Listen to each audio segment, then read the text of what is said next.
সম্প্রতি সাকিব খান এবং মিষ্টি জান্নাতকে ঘিরে তৈরি হয়েছে নানা রহস্য। অনেকে বলছে মিষ্টি কি সাকিব খানের জনপ্রিয়তাকে ব্যবহার করে নিজের প্রচারণার জন্য ব্যবহার করছেন, নাকি এর ভেতরে লুকিয়ে আছে নতুন কোনো রহস্য বা সম্পর্ক। আজকের ভিডিওতে খুঁজে বের করব এই রহস্যের ভেতরের কথা। সাথেই থাকুন দর্শক। মিষ্টি জান্নাত প্রায়ই সাকিব খানকে নিয়ে বিভিন্ন ছবি শেয়ার করেন তার সোশ্যাল মিডিয়ায়। সাকিব খানও এসব বিষয় নিয়ে কখনো মুখ খোলেন না। তাহলে বিষয়টা কি দাঁড়াচ্ছে? সাকিব খান সম্প্রতি যুক্তরাষ্ট্রে গিয়েছিলেন, আর ঠিক সে সময় মিষ্টি জান্নাত তার ফেসবুকে লিখেছিলেন সি ইউ সুন। এই কথারই বা অর্থ কি?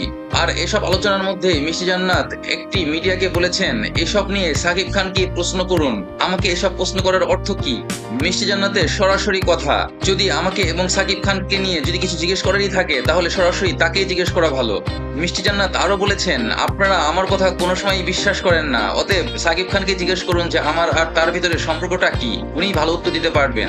দর্শক, তাহলে স্বাভাবিকভাবেই মনে প্রশ্ন আসে, এত কনফিডেন্স মিষ্টি জান্নাত কই থেকে পায়? আপনার মতামত দিন এবং দুজনের সম্পর্ক নিয়ে আপনি কি মনে করেন সেটাও কমেন্টসে জানান।